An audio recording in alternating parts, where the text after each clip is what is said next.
Charis Kai Irene. Grace and peace to you.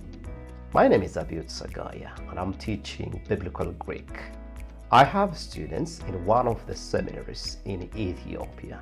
So I help them go through the lessons. So what I do a video lesson every time or every week so that I help the students to go through the material.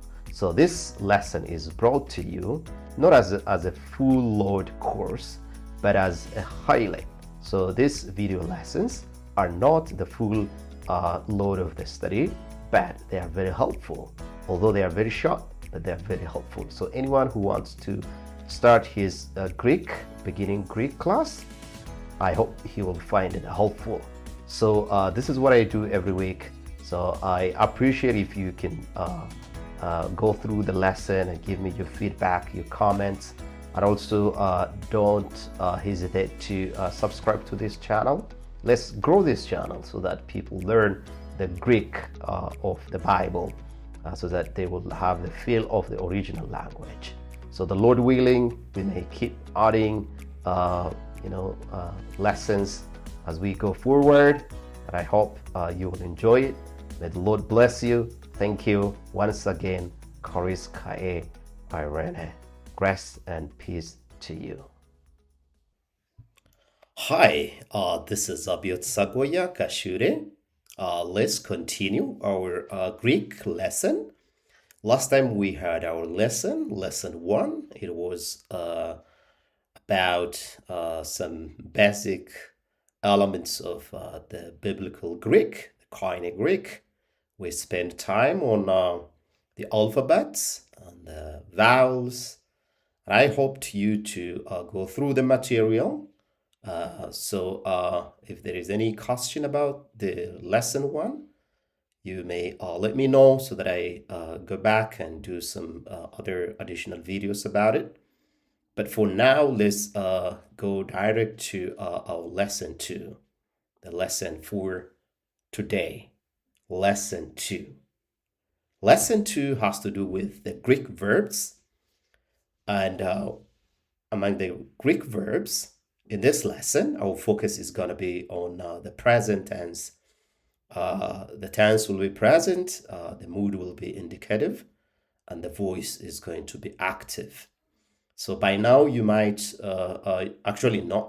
you should know that a Greek verb has a tense, it has a mood, and it has a voice. When we say tense, it has to do with the time. And when we talk about moods, we're talking about the manner. So in your previous lesson, lesson 1, there was a list of the moods, and also a list of the tenses, and a list of the voices. So go back, do revision of the lesson 1 if you have forgotten what the tense, what the mood, and what the voices are about. So without not spending much time, let's go ahead and see what the present indicative active form of a Greek verb would look like. Before that, let's go through the vocabularies. These are for you to memorize them. So please give time to memorize them every day, maybe like 3-4 every day, and then it will stick to your mind. So let's begin with the words here. Vocabulary. So what I'm going to do, I'll just go ahead and say a word in Greek, and pay attention to the pronunciation. And you have the English equivalent translation of the word, the Greek word. Why we have like 1 or 2 options for the translation is because of the nuances of the Greek words. There is no exact translation from one language to the other language. So what we're trying to do is try to give the best translation of a word. It might have any other translation for it if you put it in a different context. But for now, just focus on how the word is pronounced and what it is English translation is. So let's begin with this word. Agapao. Agapao. Do you see this? You see this last word, the final word? It is called an ending. So all of them, all the words, if you see, have the omega at their ending. So what this means is this is provided for you, or this is presented to you with this first person. Okay. So it is a sign of first person, singular. So this is actually the vocabulary form of the word. Agapao, I love, I make sacrifice. Agape, love. I think you may be familiar with this word, agape. Agapatos, agapetos, beloved. Agapetos, beloved. Baleo, baleo, I throw. So the I is this one, okay? The stem or the root word is ballet, and the ending is the person, the first person. It indicates the first person. So baleo, I throw, I cast. Blepeo, blepeo, I see, I look. Gnosko, I know, I have knowledge of. Gnosis, knowledge. Grapheo, I write. Graph, writing.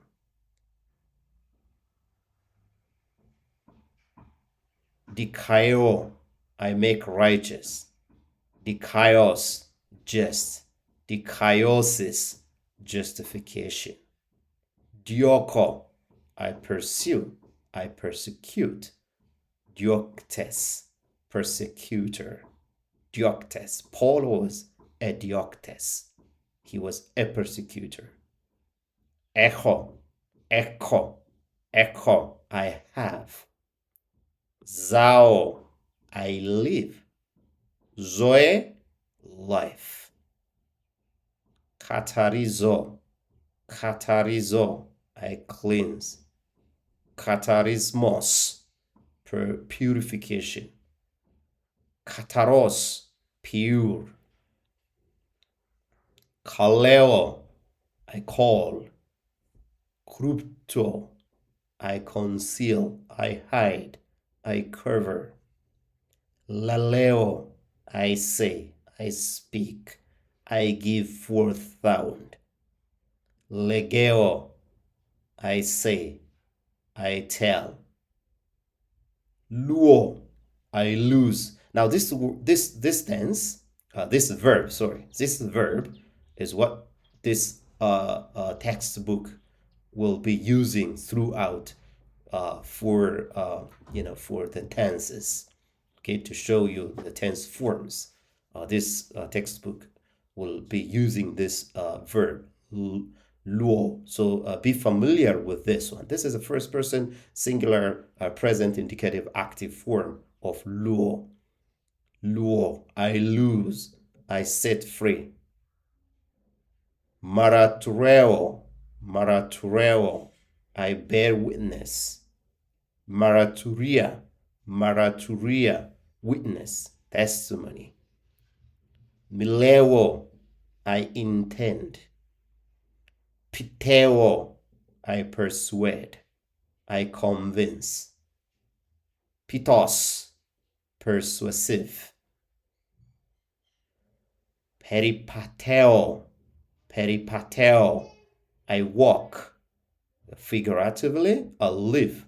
Conduct yourself. Okay, when Paul in his epistles, like in Ephesians and in other places, when he said, walk according to the gospel, that's figuratively, it's like live according to the gospel. So peripateo.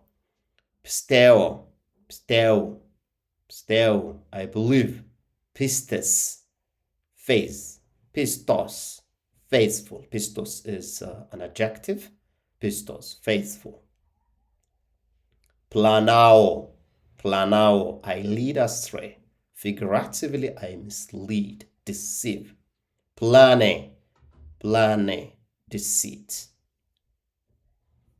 Plereo, plereo, I feel, I make fool, I fulfill. Pleroma, pleroma, fullness, pleroma, fullness. Poeo, poeo, I do, I make. Stauro, stauro, I crucify. Stauros, stauros, cross. Phanero, phanero, I make known, I reveal. Phaneros, phaneros, plain, clear. So another word for phanero is apocalypto, apocalypto, apocalypto. Phileo, phileo, I love, I have affection for. Philia, philia, friendship. Philos, friend. Halao, halao, halao, I let down, I lower. So these are the vocabularies for this lesson. As you might have already recognized, some of these words are familiar with you. Maybe agapeo, maybe phileo. This could be so. Try to make sense of these words and yeah, go through them and do it again and again with repetition. You will get it will get clear for you. So a little bit of introduction here, very brief. There is more to this, but for now, introduction. The verb, Greek, like I said, Greek has verbs. So the Greek verb will have 6 tenses. Any given Greek verb will have 6 tenses, or there are 6 tenses in Greek. One, we all know that. Tense has to do with time, the past, the present, and the future. But there are other, time expressions here. Present tense, future tense, imperfect tense, aorist tense, perfect tense, and pluperfect tense. So the present tense has to do with the present continuous idea, or the simple present as well. And the future tense has to do with future in view. And the past continuous tense idea is expressed in Greek with imperfect tense. So these all tenses will have their own form, which you will be learning soon. The aorist tense for the English equivalent for it is simple past. You may say, I went. So the Greek had the aorist tense for the past time. And the perfect tense, the Greek will have perfect tense for past action with the results now. Okay, the results now. Then the pluperfect is a tense that has an expression of the past action with the results in a past time. Okay, these are the two. This is the difference between these two. So this is elementary, very brief explanation about the Greek tenses. But what you need to do is try to remember these 6 types of Greek tenses, and then in the future, what happens is you will learn each tense, and you will learn their forms. You will learn their forms respectively as they occur. So keep remembering this 6 tenses. And there are 4 moods. There are 4 moods in Greek. There are 4 moods. they are called proper, and there are two other moods which are called improper. So in total, there are six. There are six, and yeah, this I leave it to you. Read it for you, class, and let me go through the four proper moods. Let's begin with. So remember, there are six, but two are improper. Four are proper moods. Well, so indicative mood. So when we talk about mood, we say tense has to do with time, and mood has to do the manner, has to do with the manner. How was the action performed? So let's say if the tense tells you the action was done now, then the mood will tell you what function that what function the tense has. Okay, is it indicative? Is it indicating? It's just stating, or is it commanding, or is it expressing wish, or is it prohibition? So these are all has to do with the mood. So we call it mood. So the manner the action was performed. So indicative mood. The indicative mood is found in all the six tenses. You remember the six tenses that we talked about?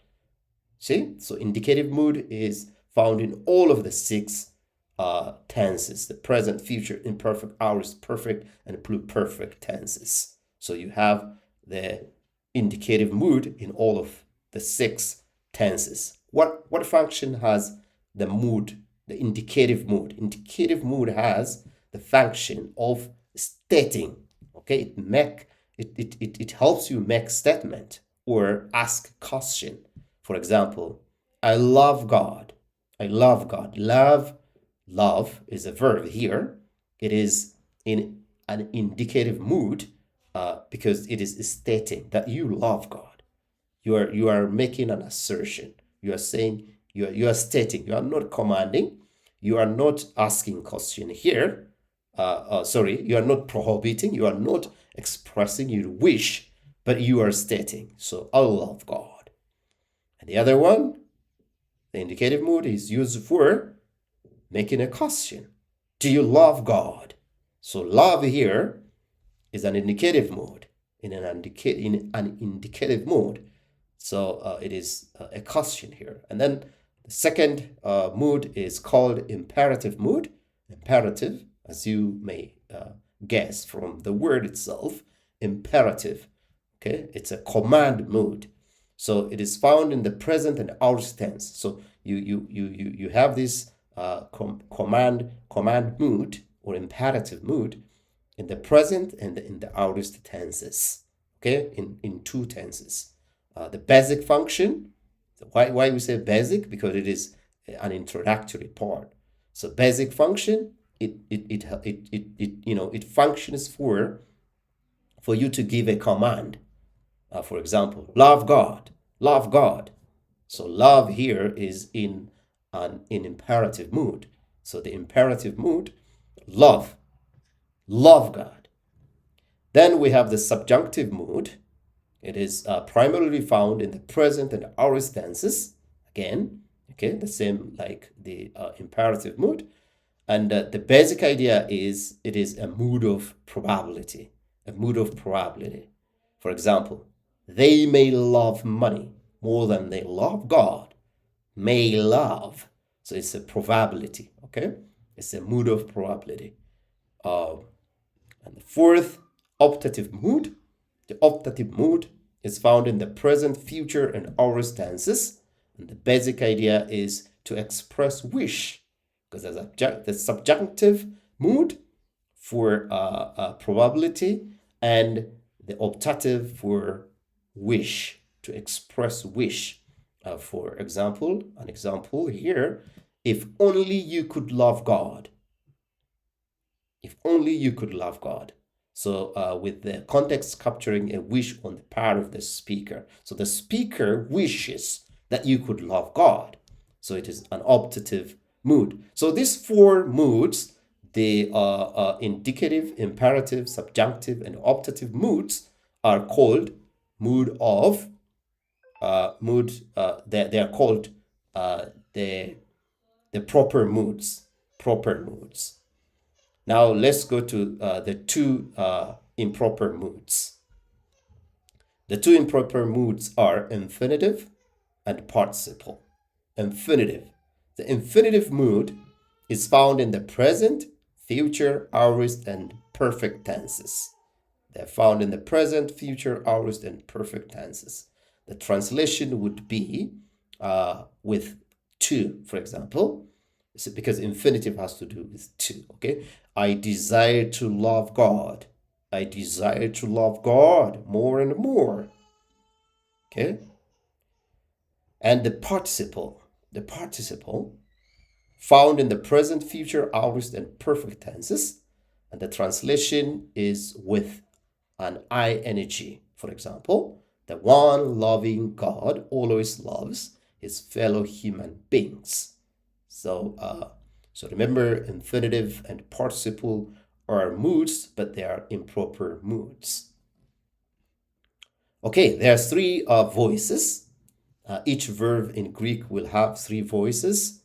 They are expressed in three voices, in either of three voices. The active voice, if the subject is performing the action in a verb, it's an active voice. I love. So the action is performed by the subject. The subject is I, and love is performed by I.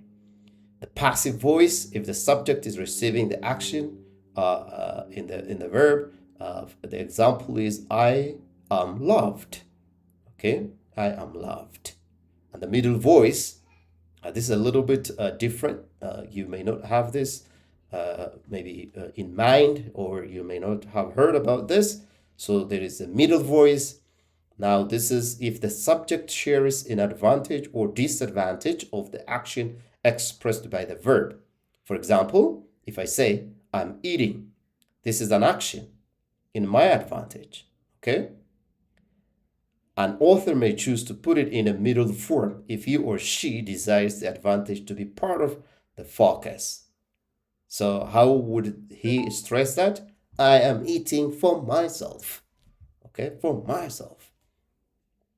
Okay, so a single verb will have, a single Greek verb will have a tense, a mood, and a voice. Tense has to do with the time. Mood has to do with the manner. The voice has to do with how it is. The focus is on. Was it on the action? Was it on the subject? That's how you identify the voice. In addition to these three, those in the moods proper will also indicate the person who did it, the first, second, or third person. So they are, the person. In Greek, you have persons, first, second, third person, and then you will have number that has to do with singular or plural. So a verb will have the tense, a mood, voice, a person, and a number. Okay, a Greek verb will have a tense, a mood, a voice, a person, and a number. What do we mean by the tense? It could be present, aorist, perfect, pluperfect, whatever it is. And then mood, it may be one of the 6 moods, indicative, imperative, subjunctive, optative, could be participle or infinitive. The voice, it could be active, it could be middle voice or passive. And the person, it could be first, second, third person. When we say number, it could be singular or plural. So have this all in mind as you read through this lesson. So this is for today. So for Wednesday, I'll also prepare the same kind of video lesson for you. So for Wednesday, we will focus on the forms. Now you will see exactly what the form looks like. So we'll go through all this on Wednesday. So Wednesday video will focus on these ones. So for today, focus on the vocabularies and focus on the tenses. What are the tenses? How many tenses are there? And what are the moods? What are the voices? What are the numbers and persons? Focus on those ones. Thank you so much. May the Lord bless you. See you on Wednesday. The Lord willing, I will keep posting exactly the day that you will have your class. God bless you. See you